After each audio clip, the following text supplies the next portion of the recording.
Greetings, everyone. This is Ann Hoffman, Senior Consultant with the Instructional Coaching Group. And I am thrilled today to be able to share a via webinar about using video to impact learning. And before I jump into the content, let me share with you a slide where you can access information. The most helpful, obviously, will be the instructionalcoaching.com, our website. And I'll tell you a little bit more about what you can access there for free, some resources that will go along with this content, as well as other things. You can certainly access Jim's blog, radicallearners.com. There's tons of research on that site, all kinds of things. And we'll look more closely at that in just a minute. If you are into Twitter, there you see my Twitter handle, Jim's, and the ICG Twitter handle at CoachingPD. In the bottom left-hand corner, I share my email and phone for a good reason. I encourage you to reach out. Please don't be shy. Please reach out. Questions, comments, success stories. I'd love to hear from you. I would welcome it, and I promise you I will get back to you. So again, don't be shy about that. And the Instructional Coaching Group, if you're into Instagram, there's how you can take a look at our Instagram at Instructional Coaching Group. So I will put this slide up again at the end, just in case you want to see some of those available sites once again. So as we get into this content, I want to reference our book, Jim's book, Focus on Teaching. You don't have to have the book for this webinar. I obviously recommend the book, but I'm going to show you where you can access some resources that go along with this book, whether you have it or not. So if you head to instructionalcoaching.com, and again, you don't have to do it right now, but I want you to know what is available to you. If you head to instructionalcoaching.com at some point and you go over to resources and you scroll down to book enrichment tools, you will find this book and the tools that are available for you to download with or without the book. Of course, we recommend the book, but we want you to know that you absolutely have access to some of the resources that I'll be sharing with you during this webinar on that site. So as we talk during the next 45 minutes to an hour, here are the three big questions that I will cover. We're going to talk about what is the power of video, especially within that coaching relationship, how teachers can use it, how administrators could use it, how coaches can use it. We'll talk about why don't people love it, and I'm sure you have some thoughts on that already. It's not always our favorite thing to do to watch ourselves, that's for sure. And then what do we know from our work in this area needs to be in place for recording ourselves to be successful. So let's take a look at that first one. What is the power of video? So how many times have you gone to YouTube to learn something new? I think we've all taken great advantage of YouTube or the teaching channel, any of those things where we can watch somebody else do something. It's so powerful. So powerful that an 8-year-old actually learned to drive his sister to McDonald's, according to a news report in 2017. So video, we know, is a part of our lives and a part of how we learn and get better at what we do. It's all around us these days. So I want to share with you a video and let Jim talk with you about the power of video. It's about 1.5 minutes, and then we'll go into more depth, but enjoy. Our question is, how can coaches get better? You need to know your teaching practices and you need to know a coaching cycle. And I think you have to get those things in place. There's set knowledge you have to do, but I work with coaches in Beaverton, Oregon. We work for 30 days. I give them 30 days of training. And after 30 days, over 3 years, I said to them, now we've been together all these times. We've had all this professional learning. If you were going to start a coaching program, what would you say would be the most important thing for people to learn? And the coaches looked at me and they said, no offense, Jim, but it wasn't really you. What made the difference was watching ourselves on video. When we saw our coaching, things changed. These were excellent coaches, people who inspired me and who were deeply dedicated and committed to learning. But when they watched themselves on video, they said, wow, I can't believe how little I listen, how much I talk, how ineffective my questions are, how much I'm kind of talking over top of the teacher. So I would say, if you want to move the school forward, the most important thing to do as a coach, if you want to be effective as a coach, the most important thing to do is to watch yourself on video.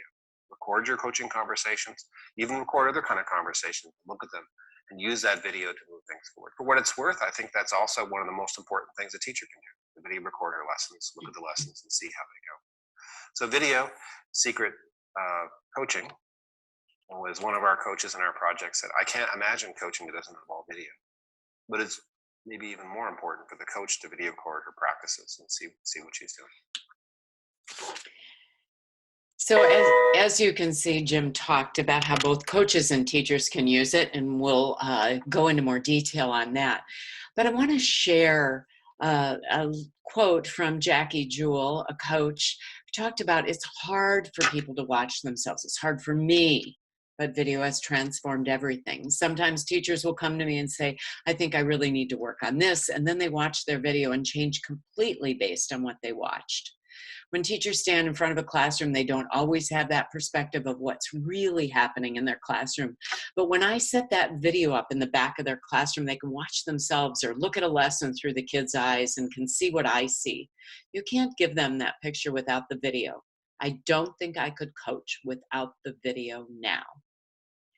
And I think that speaks volumes. Once we do it, we learn how impactful it can be.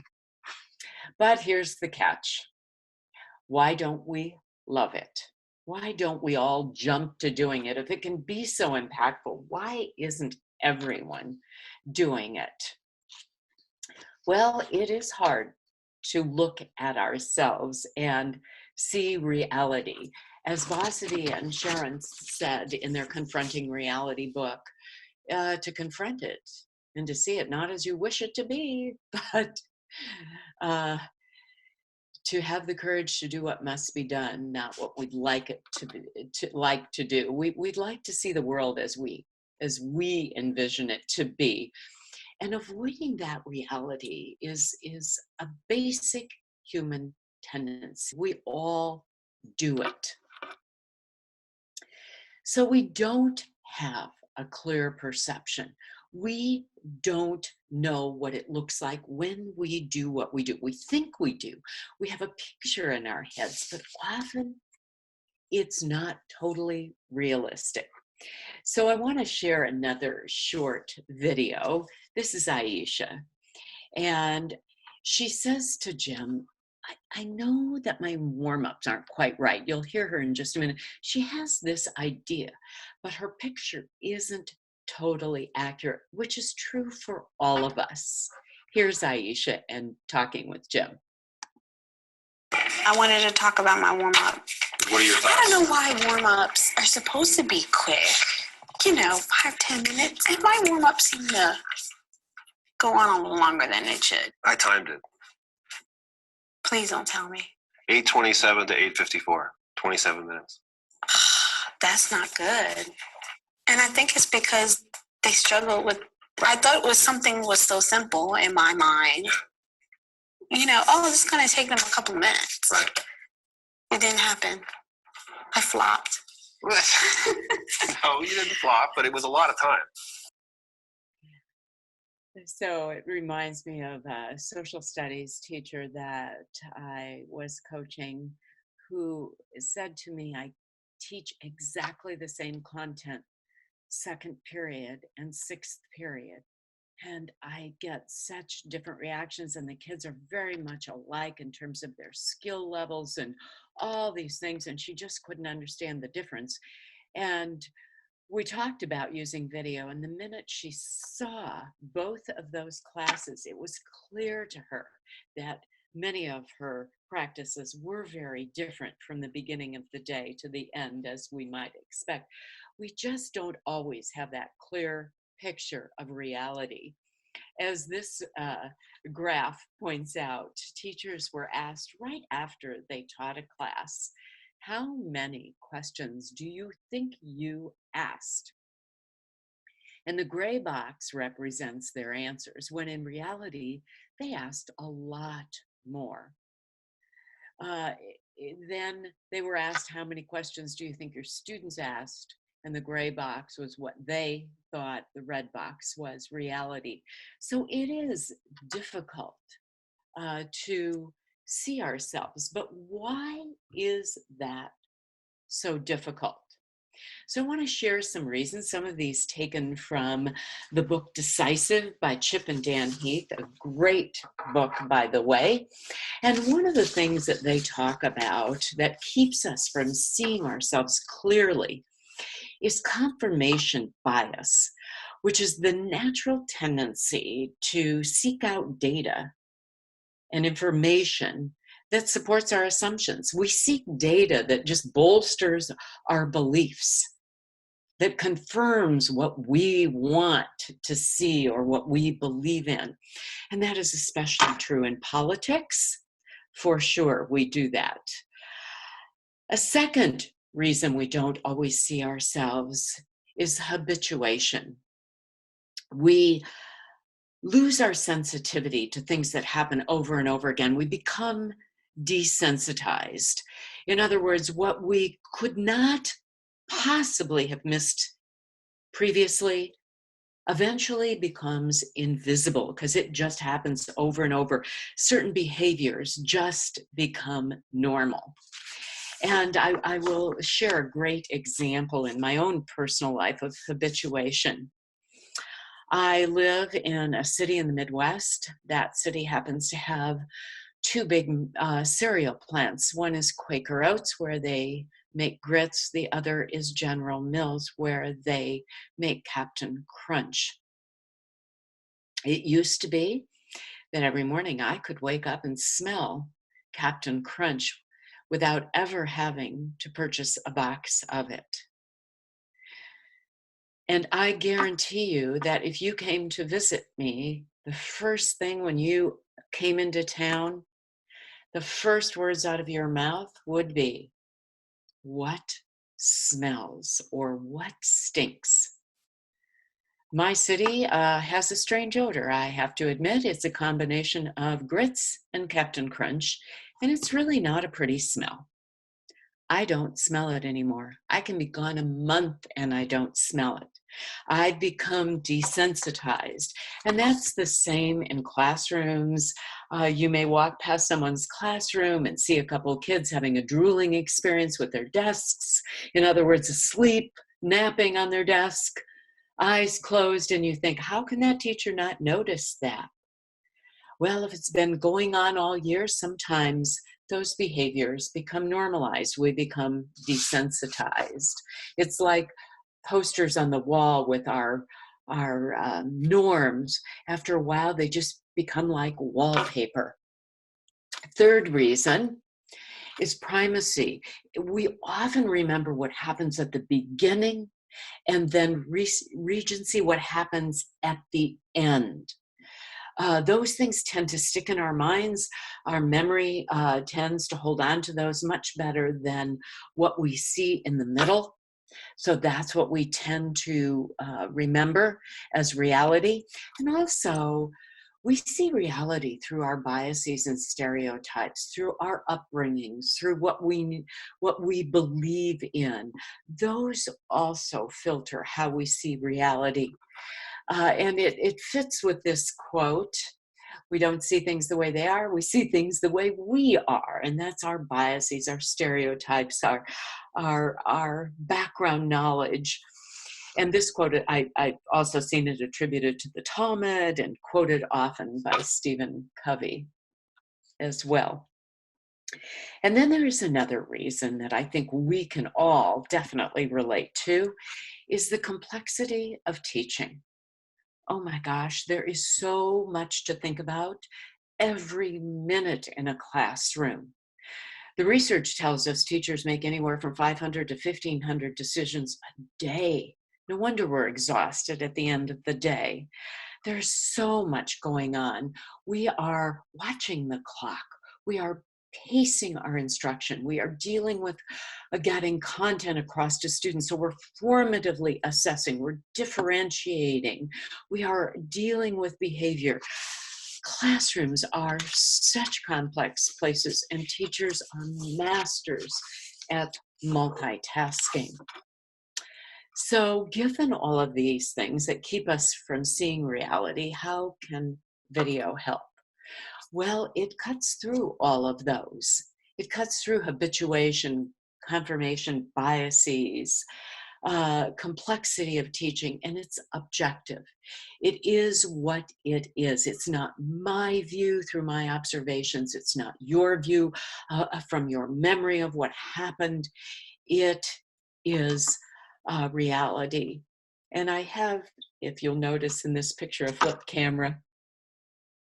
I keep that there as a reminder of how quickly our technology has changed and how much easier with every change in technology it becomes to use video. We don't even have flip cameras anymore. They were a great little device, but they were short-lived in favor of even greater technology with our phones. John Hattie refers to the effect size of what he refers to video as micro teaching, can almost double the rate of learning. But there's another reason we don't love it. And that is a huge reason, is because when we watch ourselves, it impacts our identity. We tend to think of ourselves as competent professionals, and then we watch the video and we see all of our flaws. It takes a chunk sometimes out of our identity when we see ourselves in reality. I often refer to this as the purple pants syndrome. I watch my video and I think to myself, oh my gosh, what possessed me to wear those purple pants? I'm never wearing those again. But it's also everything else I see. We have a picture of what we look like, sound like, think like, feel like, our story of ourselves. And then when we watch reality, we often see that that's not exactly true. So if video can be so incredibly impactful, and we know that to be true, why are we not all using it? If you think about sports, I bet there's not a middle school in this country that doesn't look at game day videos. They've been using it in sports for a long time because it's impactful. It helps them look at what did we do that we want to change, what can we do more of, and what can we do better. And so why aren't we all using it in our classrooms or as we coach? Because in the past, it hasn't been efficient or practical. It's been a big honkin' video camera that you had to check out from the media center. Then you had to figure out how to use it. Then you had to put it on a tripod, and it was very distracting. So of course your kids acted differently because they knew there was this big video in the back of the room. And then the worst part was, you had to find a device to play that on, which was usually in the teacher's lounge or the media center in front of others. But now we all walk around with the ability on a moment's notice to both audio and video record. We have devices, for example, the swivel, that follow us around the room. We have all kinds of ways to use video that help us truly move from just talking about things to action. When we see ourselves on video, it is compelling. We are compelled to want to make changes and compelled to action. And I want to share one of my favorite quotes from a colleague, one of our ICG consultants when she was a teacher in Cecil County. about using the video camera to learn about your teaching. She likened it to childbirth. I love that. You have a lot of anxiety going in. It's painful while you're going through it. But if you do it, it's impactful. And that is so true. So I'm going to let you hear from Sharon. This is Sharon talking about her use of video, because I think her comments are so representative of how we all feel, whether we're using video to watch our coaching, our teaching, whatever, but it's truly how we all feel. So enjoy a couple minutes of my wonderful colleague, Sharon Thomas.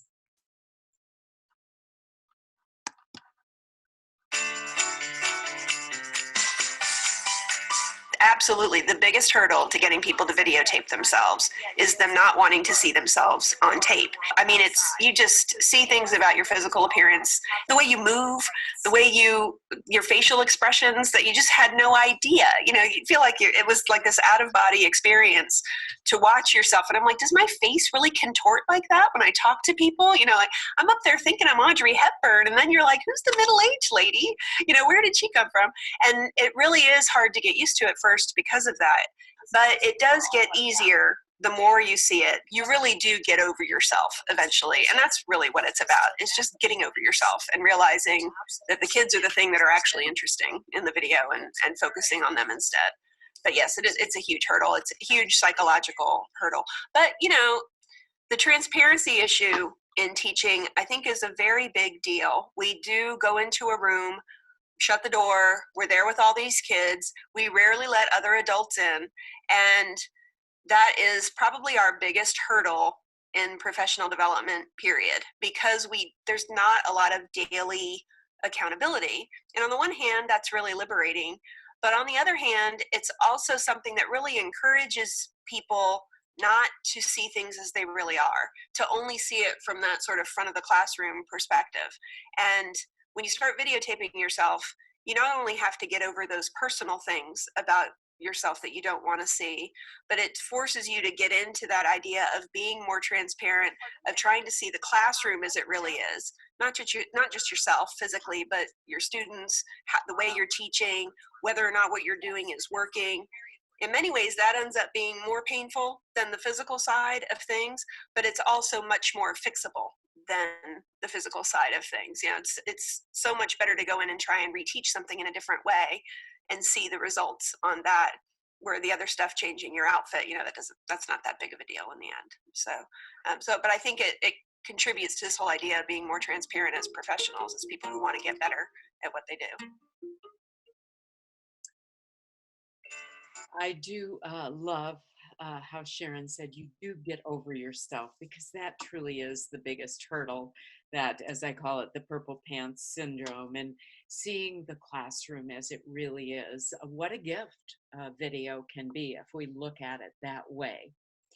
So I want to talk about what are those conditions for success. We've talked about, or I've talked about, the power of it, why people don't love it, which is pretty obvious. So let's talk about how we can use it to most successfully, how we can introduce it and make it impactful. And I want to share 6 guidelines. I'll list them all, and then I'm going to go back through them one at a time. So we first of all know that it is most impactful in a trusting environment. I'll talk more about that in a minute. We want it to be a choice, not a mandate. We want to make sure people feel very safe doing it, and it's something they really want to do. We want to put some boundaries around how we use these videos. We want to walk the talk. If we ask people to do it, are we doing it? And last but not least, to roll this out gradually. It's not something that happens overnight. So let me go back to that very first one of establishing trust. We use that word a lot, but what does that really mean, especially as we think about using video? One of the things that coaches said in the projects in which video was studied, both in Beaverton and Othello, is that when Jim asked, how do you get teachers to want to video? When he asked coaches that, they said, well, they trust us. So what does that mean? People trust you when they see that you have character, that you have their best interests at heart. You have principles that you live by, and they see it in your actions. That you're reliable, that they know they can count on you. You do what you say you're going to do. You show up when you say you're going to show up on a regular basis. But even character and reliability aren't enough by themselves. People also have to know that you're competent, that you know your stuff, that when you talk, you have that ability, that experience.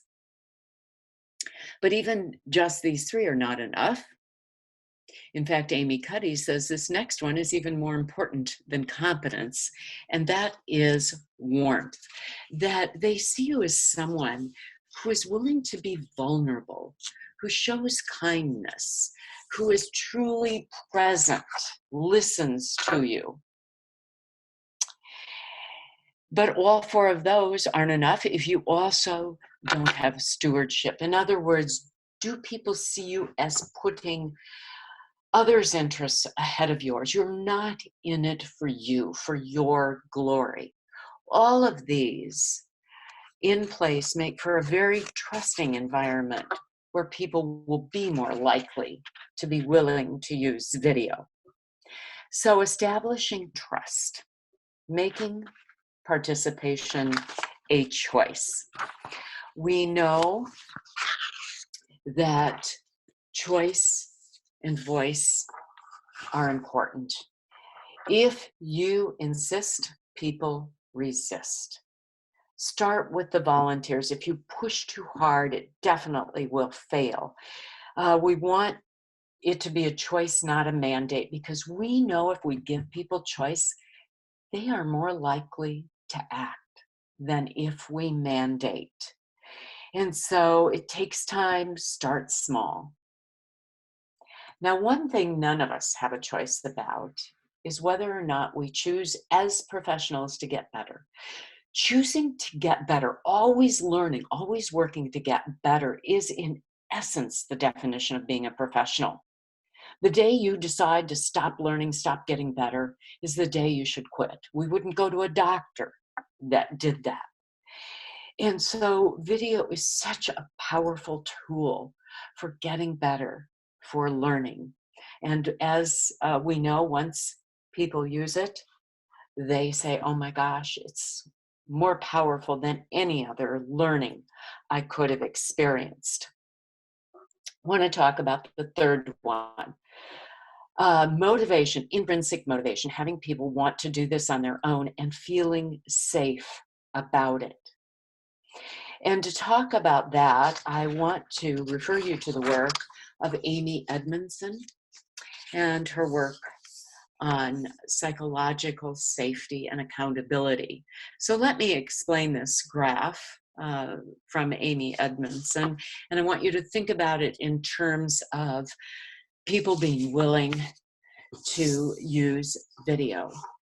So if we take a look at the horizontal axis, accountability for meeting goals, in our world, we would think about that as accountability for student progress.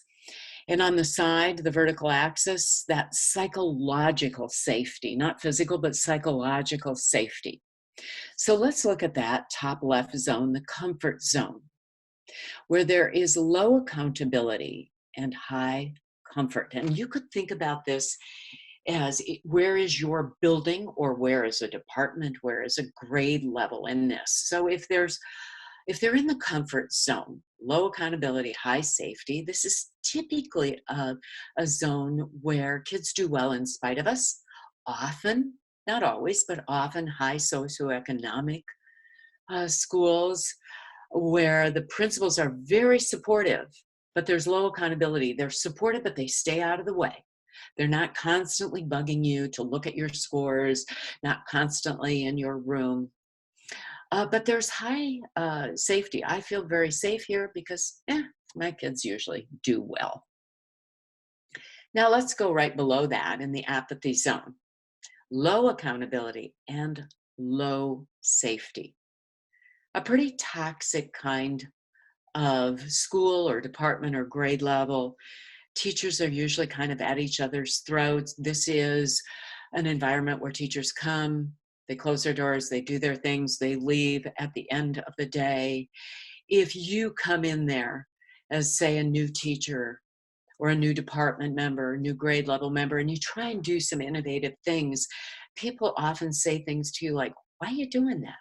Trying to impress the principal? It's like whack-a-mole. You pop up and try and do something and people tend to beat you down. Low accountability, low safety. Chances are PLCs don't even exist, or if they do, they're probably not the most effective. Let's move over to the anxiety zone.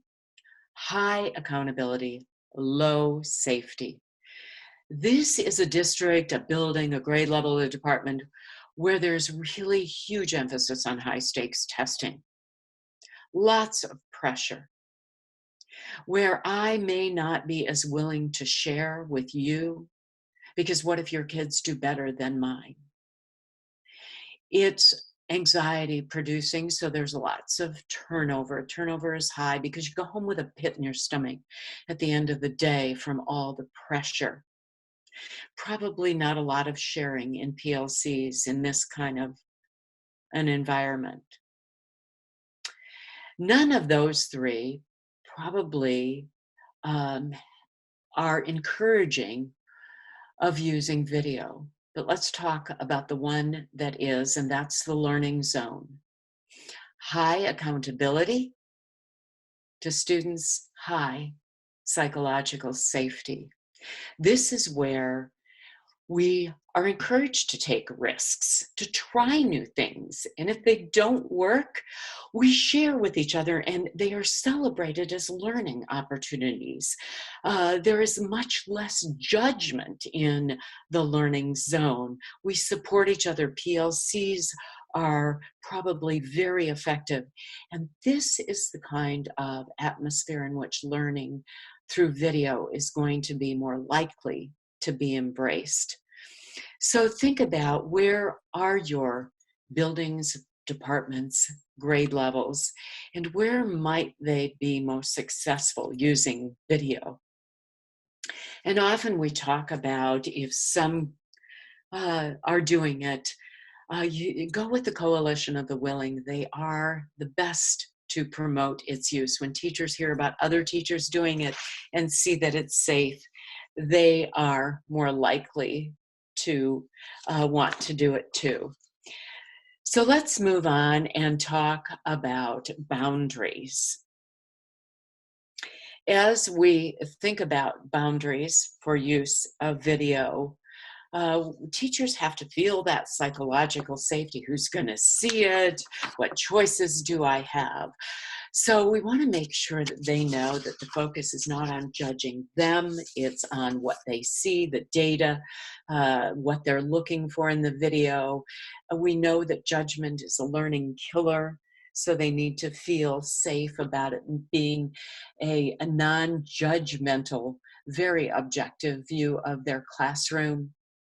And that we know the complex nature of teaching. We realize that when you see video and you go, oh my gosh, I never saw that, that we respect that, because teaching is so complex. We can't see it all when we're in the midst of teaching.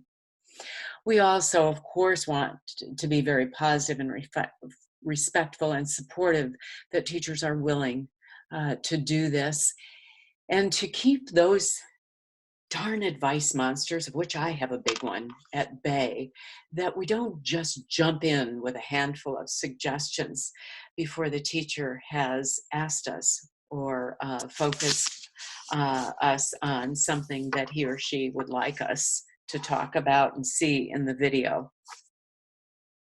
Video is not a gotcha.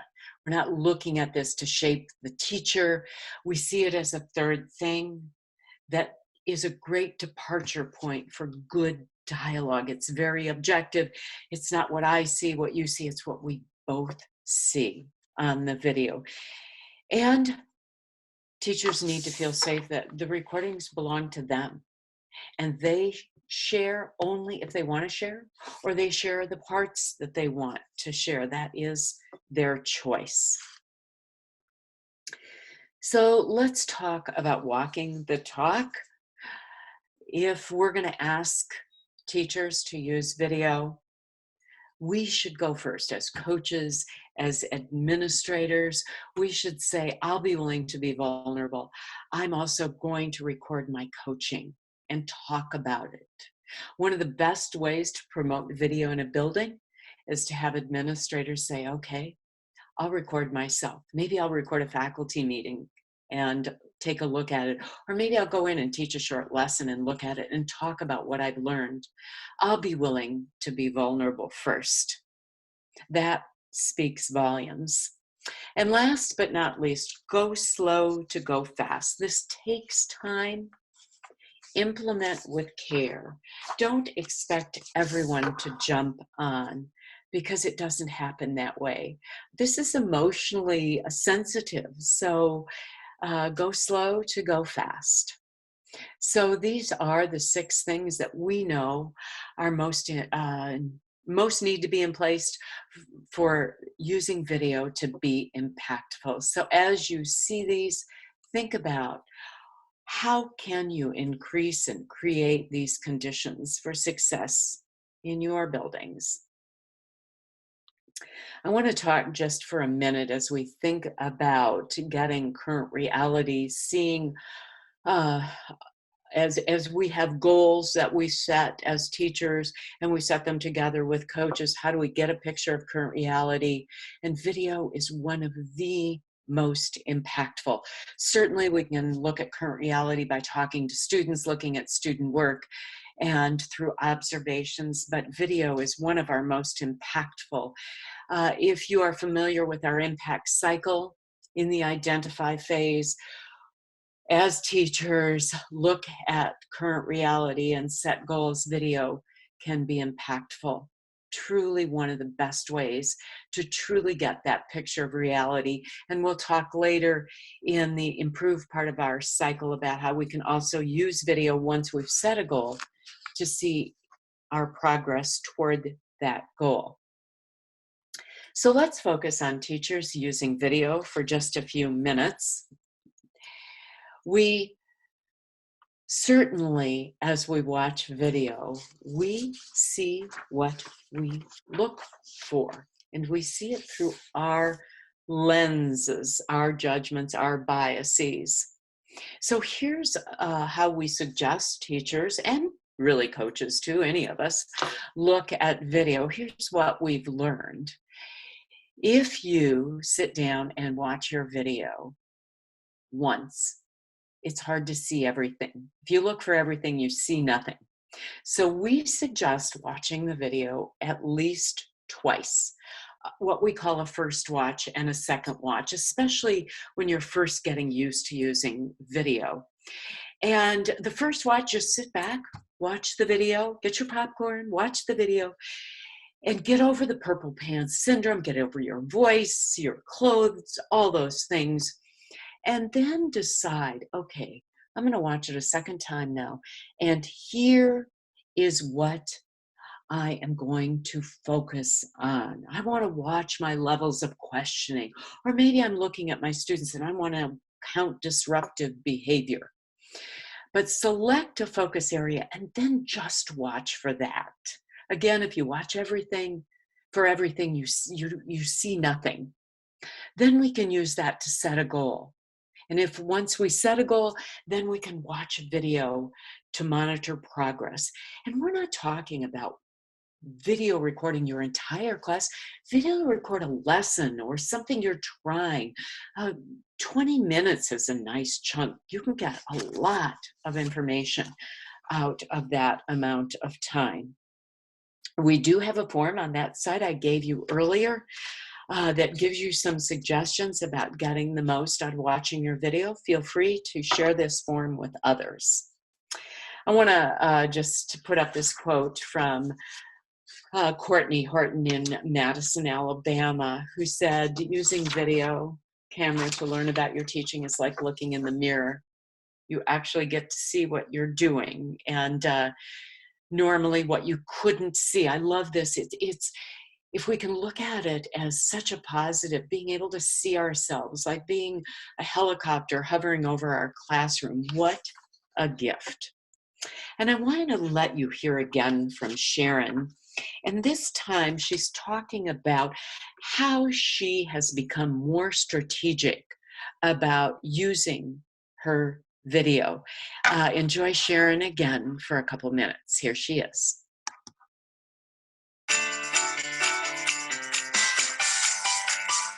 I would say that when it comes to things that I decided to tape myself, I've become much more strategic. When I was going through that national board process, the goal is that you tape yourself watching the whole thing, and then you end up having to pick 15 or 20 minutes of it to submit along with the entry. And so that's a very general videotaping purpose. You tape the whole thing, you sit and watch the whole thing, and you try to come to realizations about the whole thing. These days, that's not so much how I handle it for my own use. I'm much narrower about it now. I'm much more strategic, where I'll identify a particular problem on a particular video or something I really want to work on, and then I will take specific steps and a follow-up lesson to deal with that problem, and then I'll tape again and just focus on the part of the tape where that's going to appear. And then once you're in the habit of that too, even while you're in it, you start identifying in your head what you want to look at. So like this morning when you were taping me and I started to hear my voice too much, that's when I had the first thought of, all right, I want to see the last half an hour on film of this. I want to see if I'm talking as much as I think I'm talking. Is it really all about me for the last 20 minutes? It's feeling like it is.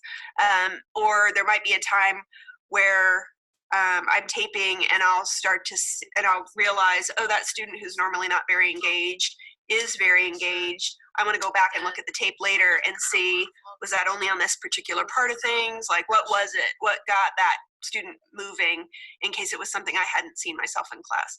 So I would say I'm much more honing in, much more strategic about the parts I want to tape, about the pieces I focus in on.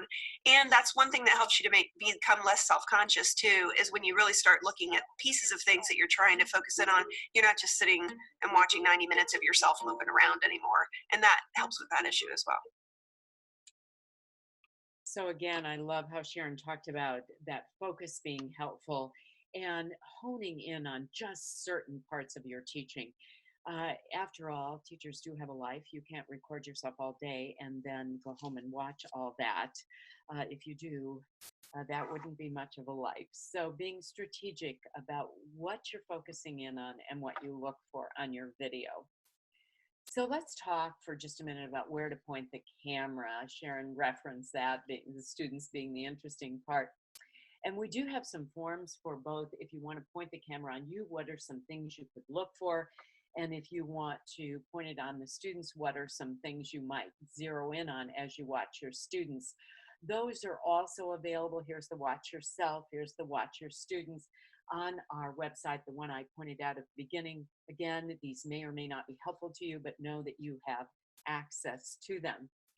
And I want to share just a really, really short video. It's just a few seconds, actually, of Jim talking with a teacher whose name is Krista about watching her video and possibly using these forms. Here's Jim along with Krista. So we have this thing. It's a way to sort of focus your attention when you watch your video. So we'll video record your class. I'll get a video, we'll load it on your computer, and then you just watch it. And there's a couple surveys here. And the idea is you look at the surveys, and you don't fill them in as you go. In fact, you don't even have to fill them in. It's just to give you something to think about. Okay, and then as you watch, maybe you fill them in later. Maybe you keep them in mind, but just to look for these kinds of things. So first off, watch your students and watch yourself. The most important thing is to watch the video, but it gives you things to look at, like what do I think about questioning? What do I think about positive attention? What do I think about how well I know what the kids are doing? Okay. Now, I should tell you too, nobody ever likes watching their video. Nobody ever says, you know what, I'm younger and thinner than I thought. I've never heard anybody ever say that. Everybody hates it, but every single person has to go through this. Oh, I hate looking at myself. But once you get over that, then it's often pretty powerful. Oh, my favorite line. No one ever thinks they're thinner or younger when they watch their video. How true that is. So one of the great advantages of teachers using video is they are in control. It's not based on what you saw or what they think happened, their memory of what happened, and some additional benefits. We can collect data. It's so much easier to do that on video. It's so hard to do it in the midst of teaching, and we may notice things that we didn't even think about looking for. It, as I said, removes any observer bias. It is what it is. It is reality. And since you can prop up your own phone or use a device like a swivel, we don't have to be in there as coaches or administrators to be holding the camera for you. And so it removes that nervousness of having someone with a camera in your classroom, or not a big honking VCR like we used to have sitting on a tripod. And it allows more flexibility for coach and teacher time. If you send me a little clip of your video as your coach, I can watch it beforehand. It makes our dialogue and discussion time, our coaching time, much more efficient and hopefully more effective. Now, coaches tell us, in terms of using video with teachers, that it makes coaching easier and more effective. Again, it takes the bias out, it takes the pressure off of what you saw versus what they think happened. And so it actually increases trust and partnership. We can have more honest, meaningful discussions. And it's a great tool for a shared understanding because we both see the same thing. It results in better dialogue. I'm not the coach coming in telling you, gosh, here's what I saw and what I think you should do. Because people take it very personally when we talk about what they're doing in the classroom. It's part of our identity as professionals. So as I said before, we don't want to use video as a top-down approach, to use the video to shape teacher behavior. Instead, it is a very partnership approach where we use that video as a great departure for good back and forth dialogue. It takes our judgment out of it. It is what it is. But again, we think it's important, if we encourage teachers to use video, that as coaches, we go first to use video to watch our coaching and set goals and monitor our progress toward those goals. We can also make use of video as teams and as part of working together in teams. We call them VLTs, or video learning teams. And it could be that you're with a group of coaches, you each record your coaching and give each other feedback. Could be teachers are learning something new, so they come together and watch someone else do it, or watch something on the teaching channel, or watch a coach do it and learn via video. Or it could be they're all implementing something and they share and watch each other as part of a team. It's so impactful to watch each other. So some of the benefits of doing that, as we call it, a video learning team. Well, nobody knows teaching and understands teaching better than teachers. And so when you watch each other and give each other compliments, give each other feedback, it is so meaningful because we understand each other so well.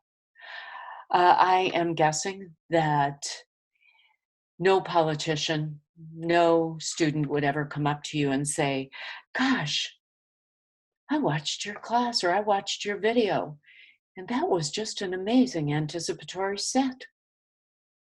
Nobody understands what we do better than our fellow colleagues. So the feedback, both watching what's both good and what we maybe is not so great, the feedback is much, much more meaningful when we watch each other. And even more importantly, when we watch each other, oh my gosh, we see the intangibles, the things that we weren't even looking for, the little things like maybe how you paste instruction differently than I do, or how you handle behavior. I like the way you did that. I never thought about that. Those intangibles that we might not see. And we also take great comfort in seeing that nobody's perfect. Even though in our heads we think the teacher next door is absolutely doing it much better than we do. So we get to see each other and learn from that. We could do it where we choose a collective goal. Say we all want to work on feedback, and we all videotape, and the person who is sharing their tape or whatever part of their tape they want to share during that team meeting, I think, hosts the conversation. We make it voluntary. You only share your video if you're comfortable doing that. And we have very safe conversations. Oftentimes, we use our peers' goals from our coaching cycle to set team goals, making sure that the goal we set is powerful for students. Will it make a difference? Making sure that it's doable for us to implement, that we have the easiest way to get to that goal. Efficient is probably even a better word there. That it is emotionally compelling to the team. In other words, does it hit all of us in the gut? Is this something we are all compelled to work on? Then we'll give it our all.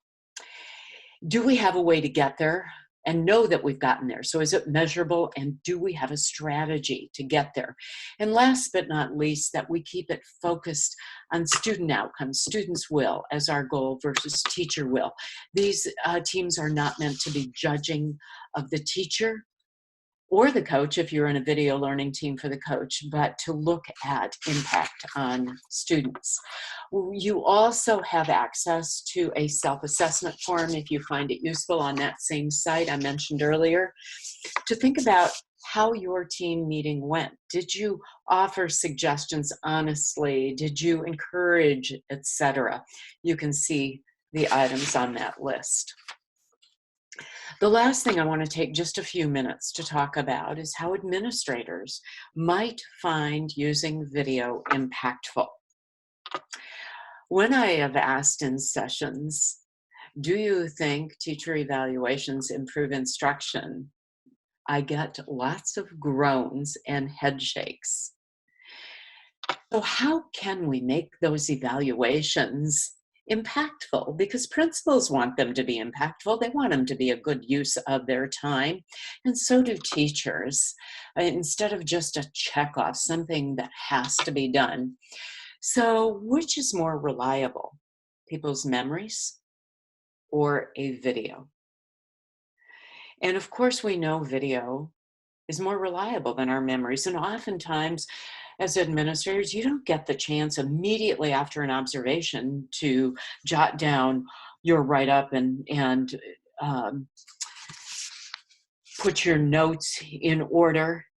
And as time goes by, we forget things. Our memories are not always totally reliable. So I love this quote from a principal in Rice Lake, Wisconsin, that having the video as a snapshot in time of what actually happened gave us discussion that was rooted in the real, as opposed to what I think, or our memory. Our conversation starts from the same place. That is what we saw on the tape. And what we both saw is true. So some things to keep in mind if you want to use video is to make it voluntary, to make sure that you're both clear on the evaluation tool, to, as you record a lesson, an agreed upon lesson, and then you watch it separately and then come together to talk about it.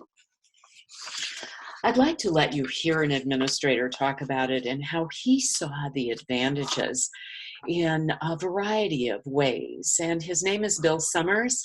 He's not only an administrator, but he's an administrator of administrators and a colleague with ICG. And here's Bill talking about using video.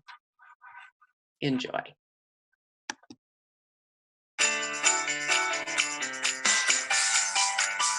Well, I think an important point, and this is really important for administrators, saves time. Administrators are constantly being pulled in so many different directions. And we all say at the beginning of the year, this year I'm going to get in classes. And sometimes we do. And sometimes at the end in March and May, we're running around trying to get them all the observations done. So I'm always looking for anything that'll save time without sacrificing quality. And I have to admit and positively say this saves time and it increases accuracy. And the conversations that we have are more fruitful and richer because I don't have to worry about interpreting notes, reading my handwriting, debating whether it happened to happen or didn't happen. And we can look at it. It really gets focused on learning a lot quicker. I'll say one other thing. The video becomes, in some presentations, we talk about a third point. Third point's over there. We can talk about that. This becomes a third point. So I can have a conversation with the teacher, but we're focused on the third point. So it's not personal whether it's good or bad. It's a third point. So we can be on the same team watching the video. It's a juxtaposition that puts you in a much higher relationship. That's the issue we're talking about. It's not a personal issue. If it's a difficult conversation, again, it's not personal. That's what we're seeing. That's what we're talking about. And so I don't have to manage the relationship as much because if I'm the only one talking, saying this is not working, the only thing they're looking at is me, and now we got a 2 point, and I'm the only one that's giving the information. So now we have a record of what's happening, and so there's a plus when it's not working as well. So 2 key points I like to think about from what Bill had to say is it saves time and increases accuracy. So as we end our time together, the questions that we've talked about, what is the power of video? Why don't people love it? What are the conditions for success? And then we've talked about how it can be used by teachers, by coaches, by teams, and by principals and administrators alike. So I want to thank you not only for your time that you devoted to listening to this webinar, but for the amazing work that you do, the noble work you do. Thank you so much for that. And I will leave this page up. Please don't be shy about reaching out. I hope this webinar has been helpful to you. And I always look forward to hearing from people. So please do reach out. And again, thank you very much and have a great rest of your day.